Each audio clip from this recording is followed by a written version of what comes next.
கதாநாயகன் பிரஜின் அவர்களே, மேடையில் அமர்ந்திருக்கும் கலைஞர் பெருமக்களே, இந்த படத்தின் தொழில்நுட்ப குழுவின் அன்பான கலைஞர்களே, ஊடக உறவுகளே, பாசத்திற்குரிய பத்திரிகையாளர்களே, பெருமக்களே, உங்கள் அனைவருக்கும் எனது அன்பான வணக்கத்தை தெரிவித்துக் கொள்கிறேன். இந்த மேடைக்கு ஆதவ் பாலாஜி என்ற ஒரு கலைஞர் பேச வந்தார். அறிவிப்பாளர் அவர் பெயரை சற்றே தடம் மாற்றி ஆதங்க பாலாஜி என்று அறிவித்தார். ஆதவ் பாலாஜி என்பது அவருக்கு இயற்பெயர். ஆனால் திரையுலகத்தின் தற்கால நிலைமை என்ன, கதைகளின் போக்கு என்ன,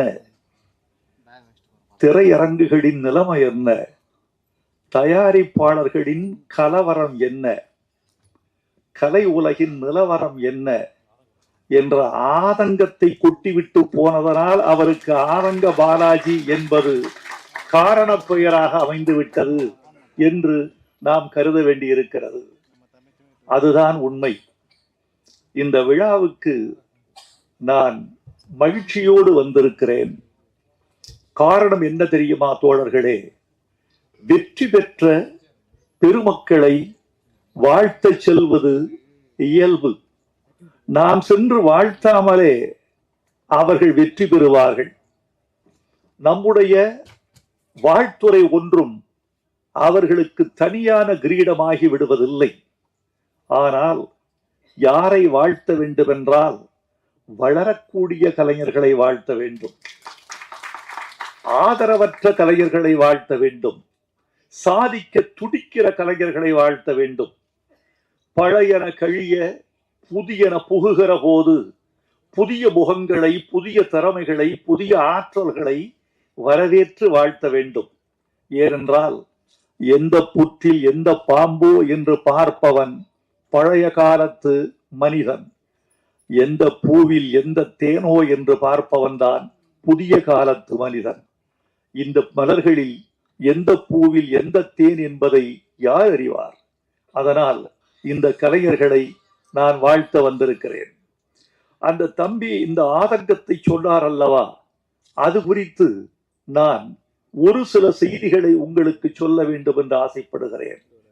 திரை உலகம் சிதைந்து போனதற்கு காரணம்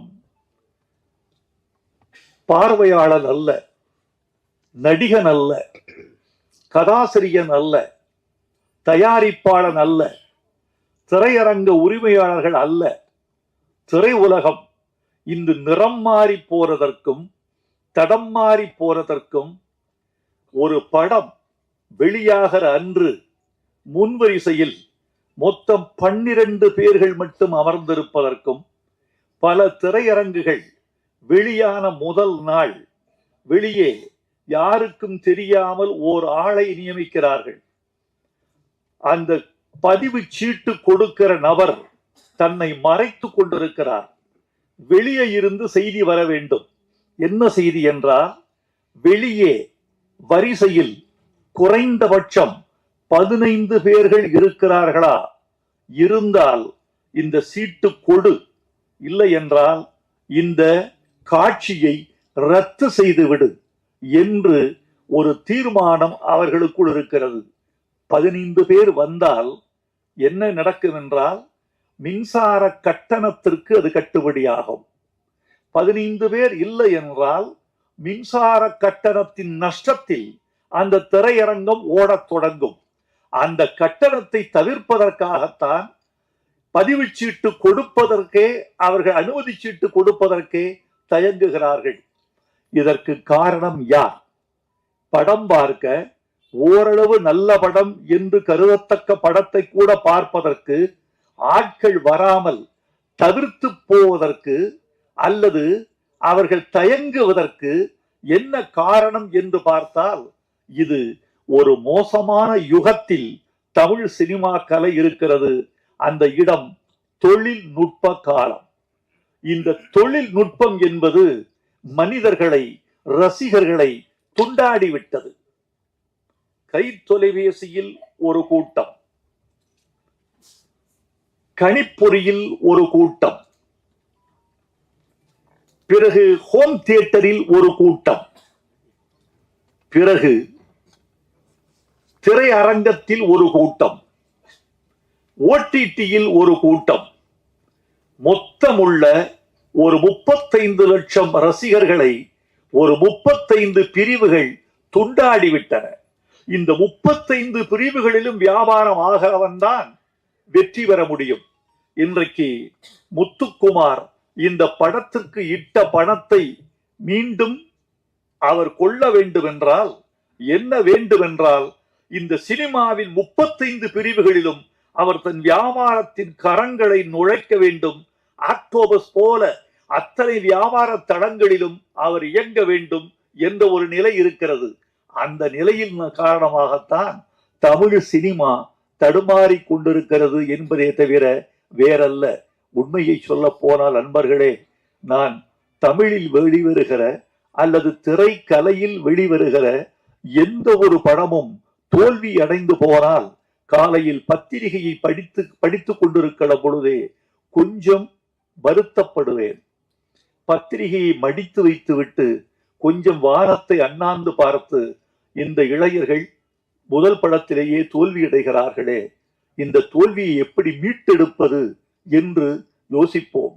ஏனென்றால் பணத்தின் முதலீடுதான் வேறு வேறே தவிர மற்ற உழைப்பு ஒன்றுதான், திறமை ஒன்றுதான், வேர்வை ஒன்றுதான். இரவு பகல் என்று பாராமல் ஒரு திரைக்கலைஞன், ஒரு சண்டை கலைஞன் படுகிற பாடு கொஞ்ச நஞ்சமா? ஒரு ஒளிப்பதிவாளன் படுகிற பாடு கொஞ்ச நஞ்சமா? நடிக்க வருகிற பெண்கள் படுகிற பாடு கொஞ்ச நஞ்சமா? எவ்வளவோ உழைப்பை, திறமையை, உடல் கொடுமைகளை எல்லாம் தாண்டித்தான் ஒரு திரைப்படத்துக்குள் நுழைந்து மக்களுக்கு மகிழ்ச்சி தருவதற்கு இவர்கள் போராடுகிறார்கள். இந்த போராட்டம் பயனற்று போய்விடக் கூடாது என்றுதான் என்னை போன்றவர்கள் நம்புகிறோம். இந்த மாதிரி நிலையில் நான் பாட்டெழுதுகிற போதெல்லாம் சமூகத்துக்கு ஏதாவது ஒரு நீதி, ஏதாவது ஒரு நற்பணி, ஏதேனும் ஒரு சீர்திருத்தம், ஏதேனும் ஒரு பயன் கிட்டாதா என்ற ஆதங்கத்தோடு நான் இயங்கிக் கொண்டிருக்கிறேன். இது திரை உலகில் எனது 44வது ஆண்டு. இந்த 44வது ஆண்டில் எனக்கு பிடித்த சில பாடல்களில் ஒரு பாடலாக படிக்காத பக்கங்களில் இந்த சரக்கு என்ற பாட்டை எழுதியிருக்கிறேன் என்றால் இதுதான் நான் இன்னும் இயங்குவதற்கான காரணம். முத்துக்குமார், உங்களுக்கு என் நன்றி. செல்வம், உங்களுக்கு என் நன்றி. நீங்கள் எனக்கு சுதந்திரம் கொடுத்தீர்கள். அந்த சுதந்திரத்தை இந்தியா அடைந்த சுதந்திரம் மாதிரி நான் தவறாக கையாளவில்லை. நான் அதை சரியாகவே கையாண்டிருக்கிறேன். அதனால்தான் நண்பர்களே உங்களுக்கு நன்றி சொல்ல வந்திருக்கிறேன். எனக்கு முன்னால் நான் சாதாரணம் தோழர்களே. வைரமுத்து என்பவன் நீண்ட காலம் ஓடி வருகிறான் என்பதை தவிர என்னுடைய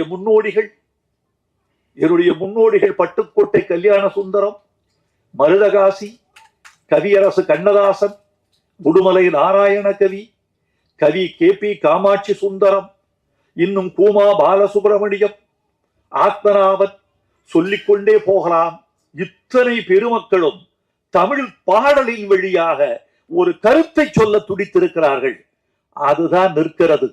ஒரு படத்தின் பெயர் மறந்து விடுகிறது, படத்தின் நடிகன் மறந்து போகிறான், நடித்த நடிகைகள் மறக்கப்படுகிறார்கள், தயாரிப்பு நிறுவனம் தொலைந்து போகிறது, தயாரித்த நண்பர் மறக்கடிக்கப்பட்டு விடுகிறார். பாட்டு மட்டும் இருக்கிறது, பாட்டு மட்டும் இருக்கிறது. எத்தனை காலம்தான் ஏமாற்றுவார் இந்த நாட்டிலே என்ற பாட்டு இன்னும் 100 வருடங்களுக்கு பிறகு கூட இசையமைத்தவர் SM சுப்பையா நாயுடு, பாடியவர் TM சௌந்தரராஜன், அதனுடைய பாட்டை எழுதியவர் மக்களன்பன், நடித்தவர் MGR, குதிரையில் இருந்தவர் பானுமதி என்று இந்த உலகம் நினைத்துக் கொண்டே இருக்கும். பாட்டு வரிகளால், இசையால் ஒரு சமூகம் நினைக்கப்படும். இந்த படத்துல ஒரு முக்கியமான பாட்டு. இந்த சபையில் நீங்கள் எல்லோரும் பேசினீர்கள். சகோதரிகள் பேசினார்கள், நீங்கள் பேசினீர்கள், எல்லோரும் பேசினீர்கள். ஒரே ஒரு வரிக்கு மட்டும்தான் நான் காது குளிர கைதட்டல் கேட்டேன். முத்துக்குமார், நீங்க ரொம்ப நன்றாக சொன்னீர்கள். ஒரு வரி, ஒரு 400 ரூபாய் கொடுத்தா பழத்தட்டு கிடைக்கும், ஒரு 200 ரூபாய் கொடுத்தா தேங்காய் தட்டு கிடைக்கும், 5000 ரூபாய் கொடுத்தால் தங்கத்தட்டு கிடைக்கும், உங்கள் கைதட்டு மட்டும் கிடைக்காது என்று சொன்னீர்கள். அதெல்லாம் சரி, 5000 ரூபாய் கொடுத்தால் தங்கத்தட்டு எனக்கு கிடைக்குமா? அதை 5000 ரூபாய், ஒரு 2 5000 ரூபாய் தருகிறேன். 2 தங்கத்தட்டு நீங்கள் இன்னைக்கு தங்கத்தின் விலை 54,465 ரூபாய். ஒரு சவரன், ஒரு சவரன் இப்படி விற்கிற போது 5000 ரூபாய் கொடுத்தால் தங்கத்தட்டு வாங்கிவிடலாம் என்று நம்முடைய முத்துக்குமார் சொல்கிறார் என்றால், முத்துக்குமார் நகைக்கடை வைத்திருக்கிறாரோ தங்கத்தட்டு கடை வைத்திருக்கிறாரோ என்று நாம் கருத வேண்டியிருக்கிறது. நண்பர்களே, உங்களை பார்த்தால் பேச ஆசைதான். ஏதோ என்னுடைய அருமை நண்பர்கள் ஊடக தோழர்கள் வந்திருக்கிறார்கள். இந்த வெளியீட்டு விழாக்களில் இந்த ஊடகங்களின் மீது எனக்கு பெரிய மதிப்பு உண்டு. காரணம், இவர்கள்தான் கொண்டு போய் சேர்க்கிறார்கள்.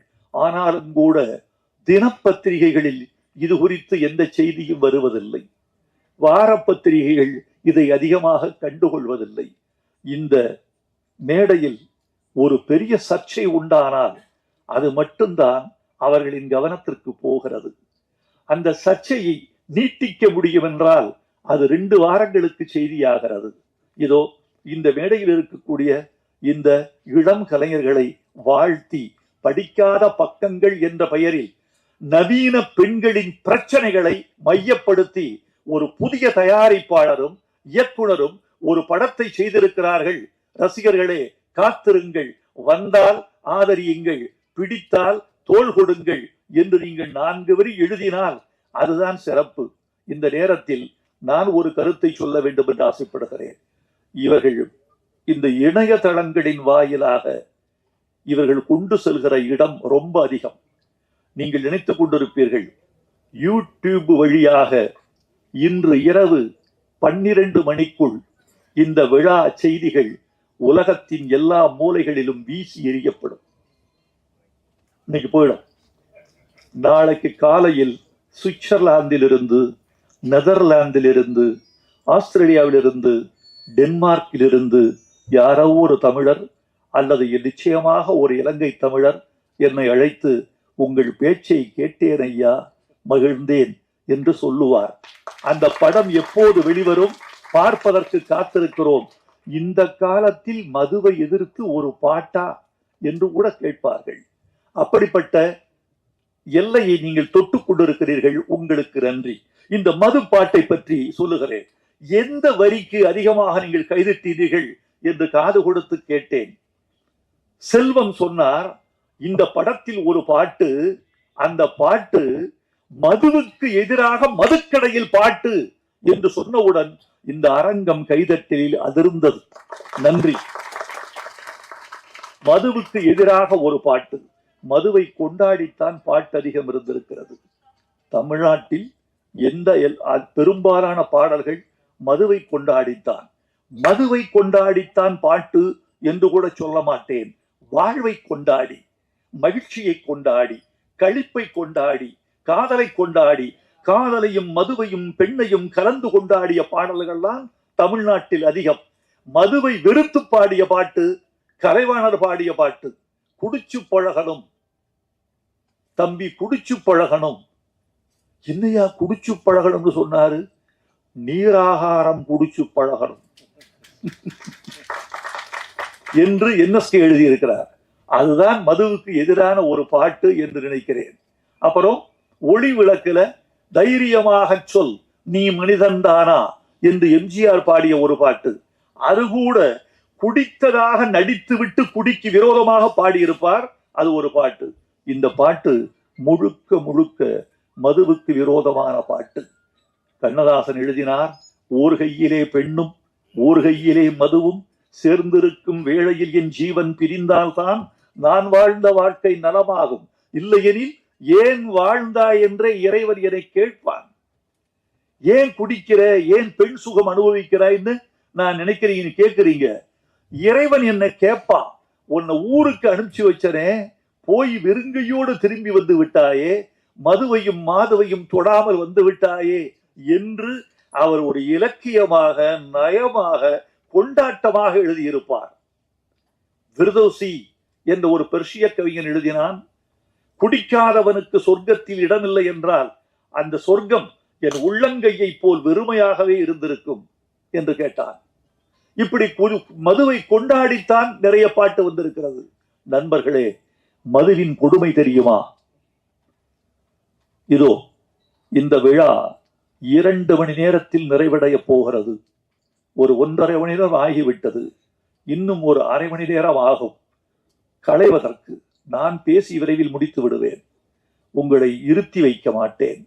ஆனால் இந்த விழா தொடங்கி இந்த விழா முடிகிற 2 மணி நேரத்தில் 32 மதுச்சாவுகள் முடிந்திருக்கும்.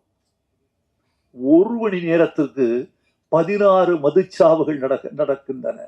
இந்த விழா நிறைந்து முடிகிற 2 மணி நேரத்தில் 32 மதுச்சாவுகள் முடிந்திருக்கும். இந்த நாட்டில் விபத்துகள் உலகம் முழுக்க நடக்கின்றன. இந்தியாவில் கொஞ்சம் அதிகம், தமிழ்நாட்டில் இன்னும் கொஞ்சம் அதிகம் என்பதை நாம் ஒப்புக்கொள்ளத்தான் வேண்டும். இந்த விபத்துகளில் 44 முதல் 67 விழுக்காடு மதுவினால் நடக்கிற விபத்துகள் என்பதை உலக சுகாதார நிறுவனம் அறிவிக்கிறது. விபத்துக்கு காரணம், மூளைச்சாவுக்கு காரணம், கணைய அழற்சிக்கு காரணம், கல்லீரல் வீழ்ச்சிக்கு காரணம், கல்லீரலை கடிச்சு தின்னும் மது பூட்டியே எழுதியிருக்கிறது. ஓ காசு படம் பறிச்சு தின்னும் மறந்துட்டியே. என் வரிக்கு கிடைத்த வெற்றி நான் தயங்கிய இடத்தில் இயக்குனரே எடுத்து விடுகிறார். அந்த பாட்டின் மீது அவருக்கு அவ்வளவு மதிப்பு இருக்கிறது. ஒன்று சொல்லட்டுமா, 20 மில்லிகிராம் போதும். 20 மில்லிகிராம் ரத்தத்தில் கலந்து விட்டால் பார்வை வங்க ஆரம்பித்து விடும். பார்வை குறைவு ஏற்படுவதற்கு 20 மில்லி போதும். நீங்க குடித்துக் கொண்டே இருக்கிறவன் எத்தனை மில்லி ரத்தத்தில் சேரும் தெரியுமா? 30 மில்லி ரத்தத்தில் சேர்ந்தால் உங்கள் தசை உங்கள் வசத்தில் இருக்காது. நான் மதுவுக்கும் போதைக்கும் எதிரானவன். 10 வயசிலிருந்து எதிரானவன். ஏனென்றால் மதுவையும் போதையையும் எங்கள் ஊர் எவ்வளவு பாதிக்கப்பட்டிருக்கிறது என்பதை நான் அறிவேன். என் உறவுகள் பாதிக்கப்பட்டதை அறிவேன். இந்த ஒரு சொட்டு மது கூட என் குடலில் விழுந்ததில்லை என்பதை நான் உத்தரவாதமாக உங்களுக்கு சொல்லிக் கொள்ள வேண்டும் என்று ஆசைப்படுகிறேன். போதை பழக்கம் என்பது எங்கள் உடம்பு, எனக்கு உலகத்திலேயே நான் வெறுக்கிற வாசனை ஒன்று உண்டு என்றால் அது ஒரே வாசனை, புகை வாசனை. அது மட்டும் அப்படி ஆழ தள்ளிடுது வெளியே, புகை வாசனை. மதுவை விட மோசமானது புகை. மது கூட உங்கள் உடம்பை இவ்வளவு தின்னாது, புகை தின்றுவிடும். இங்க புகை ரொம்ப கொடுமையானது. இந்த என் பேச்சை நண்பர்களே, இந்த ஒரு படிக்காத பக்கங்கள் என்ற படத்தின் வாயிலாக இந்த பேச்சை புதிய இளைஞர் திருக்கூட்டத்திற்கு நீங்கள் கொண்டு போய் சேர்த்தால் அதுதான் ஊடகம் எங்கள் தமிழுக்கு செய்கிற தொண்டு என்று நான் உங்களுக்கு நன்றி பாராட்டுவேன். முத்துக்குமார், செல்வம், உங்கள் 2 பேருக்கும் தமிழ் சமூகம் இந்த ஒரு பாடலுக்காக நன்றி செலுத்த கடமைப்பட்டிருக்கிறது என்று நான் நம்புகிறேன். உங்களுக்கு என் நன்றியை தெரிவித்துக் கொள்கிறேன். ஒவ்வொரு படத்திலும் இப்படி ஒரு பாடலை நீங்கள் வைக்க வேண்டும். அது உங்களுக்கு பெரிய பலமா இருக்கும், படத்துக்கு முதுகெலும்பா இருக்கும், அப்படி இருக்கும். எனவே இந்த இவ்வளவு மது போதையை நீங்கள் தூக்கி எறிவதற்கான ஒரு துணிச்சலை உங்கள் நெஞ்சுக்குள் நீங்கள் வளர்த்துக் கொள்ள வேண்டும் என்று நான் உங்களை விரும்பி கேட்டுக்கொள்கிறேன். நண்பர்களே, நீண்ட நேரம் பேசுவதற்கு ஆசைதான். உங்களுடைய மௌனம் எனக்கு ரொம்ப பிடித்திருக்கிறது. உங்களது பார்வை, என்னை நோக்கி குவிந்திருக்கிற உங்கள் கண்கள் என்னை பேசச் சொல்கின்றன. உங்கள் செவிகள் என் பக்கமே திரும்பி இருக்கின்றன. உங்கள் தலைகள் படமெடுத்தாடும் பாம்பு போல என்னையே பார்த்து கொண்டிருக்கின்றன. உங்களை பார்க்கும் போது மகிழ்ச்சிதான். ஆனால் நண்பர்களே, இந்த நேரத்தில் ஒரு வார்த்தை சொல்லிக் கொள்ள வேண்டும் என்று ஆசைப்படுகிறேன். ஒரு பாடலில் இசை பெரிதா மொழி பெரிதா என்பது ஒரு பெரிய சிக்கலாக பேசப்பட்டு கொண்டிருக்கிறது. இதில் என்ன சந்தேகம் உங்களுக்கு? இசை எவ்வளவு பெரிதோ மொழி அவ்வளவு பெரிது, மொழி எவ்வளவு பெரிதோ இசை அவ்வளவு பெரிது. ரெண்டும் கூடினால்தான் அதற்கு பாட்டு என்று பெயர். இரண்டும் கூடினால் அதற்கு பாட்டு. ஆனால் சில நேரங்களில் இசையை விட மொழி உயர்ந்ததாகவும், சில நேரங்களில் மொழியை விட இசை உயர்ந்ததாகவும் திகழுகிற சந்தர்ப்பங்கள் உண்டு. இதை புரிந்து கொள்பவன் ஞானி, புரிந்து கொள்ளாதவன் அஞ்ஞானி.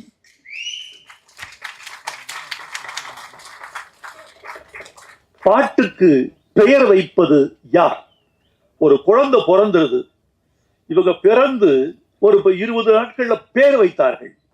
ஆணுக்கு பெயர், பெண்ணுக்கு பெயர். ஏன் பெயர் வைக்கவில்லை என்றால் என்ன?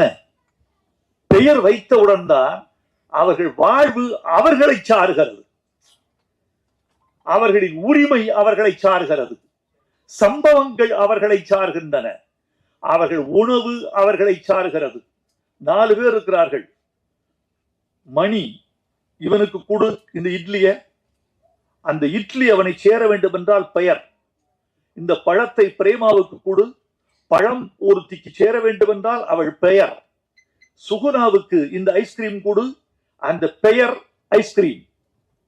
இதோ லட்டு இந்த மோகனுக்கு கொடு என்று பெயர் சுட்ட உடனேதான் பொருள் உரிமையாகிறது. பெயர்தான் பட்டா, பெயர்தான் பத்திரம், பெயர்தான் சொத்து, பெயர்தான் நீ, பெயர்தான் ஆதார். அது இருந்தால்தான் நீ இந்தியாவில் நீ. பாட்டுக்கு பெயர் வைப்பது இசையா மொழியா? மலர்ந்தும் மலராத பாதி மலர் போல என்று பாட்டுக்கு பெயர் வைத்தது மொழி. சிட்டுக்குருவி முத்தம் கொடுத்து என்று பாட்டுக்கு பெயர் வைத்தது மொழி. மன்மத லீலையை வென்றார் உண்டோ என்று பல்லவியின் பெயரை சொன்னது மொழி. அதற்கு அழகு செய்தது இசை, அதற்கு அபிநயம் செய்தது இசை, அதற்கு சுகம் கொடுத்தது இசை, மறுக்க முடியாது. ஆனால் அந்த பாட்டுக்கு பெயர் சூட்டியது மொழி, அந்த பாட்டை அழைக்க வைத்தது மொழி. ஒரு பாடலை ஹம் பண்ணி யாராவது இந்த பாட்டை பாடுன்னு சொல்லுவாங்களா? இந்த பாடலை